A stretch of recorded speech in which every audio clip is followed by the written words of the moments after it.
a new stencil designs. This is the Balzer Designs rug stencil, available from the Crafters Workshop. And this is the Balzer Designs tiled flower stencil, also from the Crafters Workshop. And you can see these are the 6x6 versions. They also come in 12x12. Now the question is, if you have the 6x6, how do you make it repeat? And I thought these were two good stencils to show you that on because they actually repeat in two different ways. So just a couple quick stenciling notes in case you're a newbie stenciler or you just need a refresher. So I have a piece of black cardstock here just so you can see the stencil a little bit better. I thought it was easier than if you're trying to look on here, although maybe that side's easier to see. Anyway, so you can see I have the stencil. I have duct tape around the edges, and if you look, this is actually, if I fold it over, that's the edge of the stencil, and that's all just extra duct tape. And that just gives me some room to play so that I can have a better handle and I don't have to worry about masking and such like that. And you can see it again on this rug stencil there as well. Of course, stencils have no backwards and forwards, and sometimes when you're doing a repeating pattern, you just want to keep that in mind. The other thing is I have a piece of palette paper here. I'm working with heavy bodied paint. This happens to be Liquitex heavy bodied paint. I like it a lot, really easy to use. And I'm using a cosmetics wedge sponge like the kind that you use to put your makeup on. And I do hold it by the narrow end and use the wide tip in a pouncing motion. You want to make sure that you're always working with a soft sponge. So I just go ahead and clip off the end like that with a pair of scissors so I get to a nice soft clean part of the sponge. That's what I want to be using. Okay, so the other quick thing about stenciling is you want to make sure that when you dip in, this is actually too much paint. You want to make sure that you dab off. So I'm always dab on, dab off. I used to say it's like the Karate Kid with the wax on, wax off. You want to dab on, dab off. Okay, so with a stencil like this, where the pattern definitely is a natural repeat, meaning each of these icons is exactly the same, what you basically want to do is line it up. I can see that that's obviously, oop, I probably had the stencil this way. There we go. That's how I stenciled it, okay, the first time. So then if I want to repeat it out to the edge, all I need to do is find a place where it lines up. I just have to, and sometimes you're going to have to rotate the stencil in order to find it. There you go. I had to rotate the stencil in order to find it. But that's going to pretty much line up, and then that's going to allow me to go. Now, all I'm going to do now is just, hold on a second. I just want to show you this one more time before I do this because it'll get confusing once I actually go. This is how the stencil originally was, okay? If I wanted to repeat, now you could sort of bring it over here and try to get it to repeat, but it's always fussy to line it up, which is why I'm telling you to overlap. If you just oh, well, that's an even easier overlap than I was doing. You could overlap this way or you could rotate it, but there you go.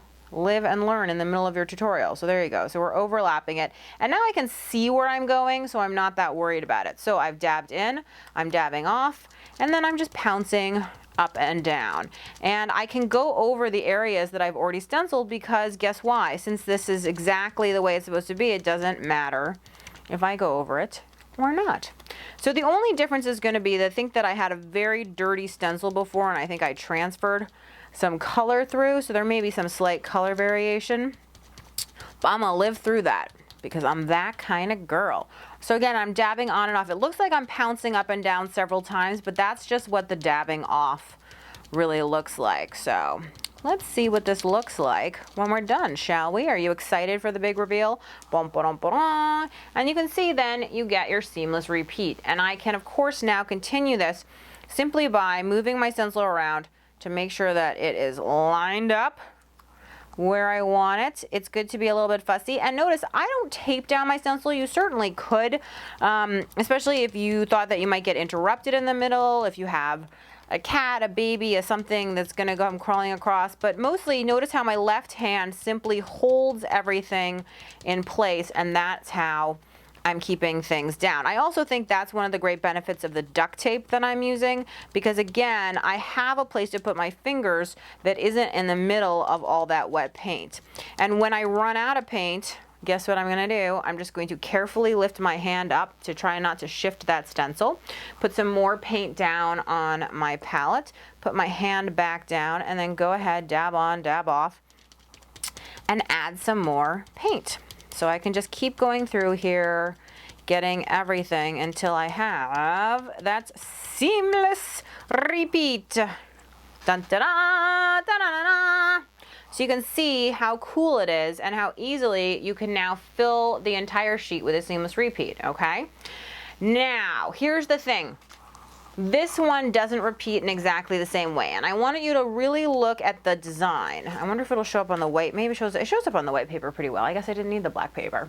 Okay, so if you look and you'll see these little blacks, not black, but these little circles, I guess this one's black, so I was calling it black, but these little circles are not regular. Okay, like this doesn't have one and this does.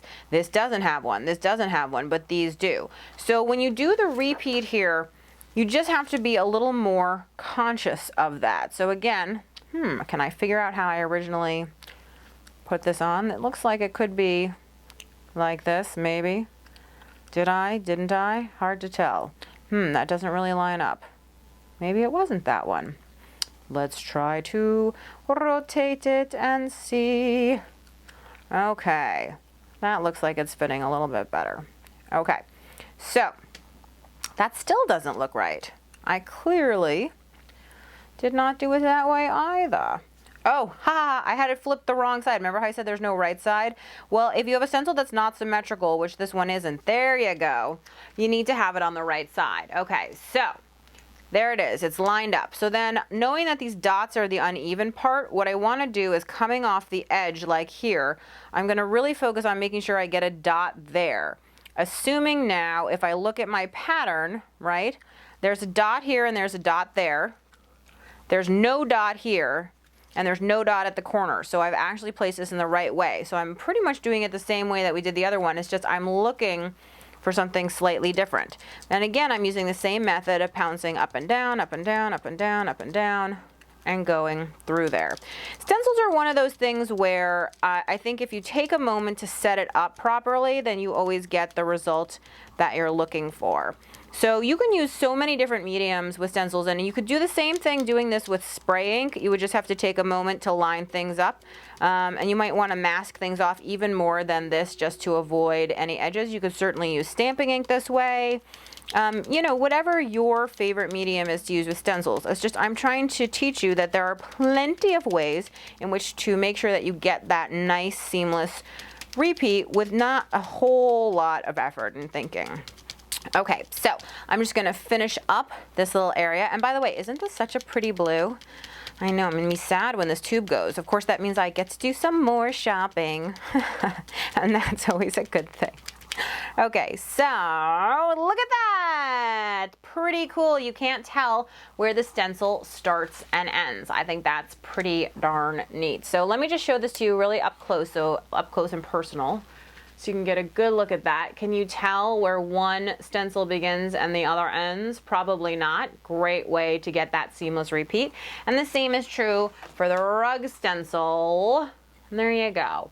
So I hope you will give creating a seamless repeat a try. Just remember, flip your stencils, turn them, make sure you have it right. Just always make sure that you can see the pattern that you stenciled just before through your stencil perfectly, and you will never, ever have a problem.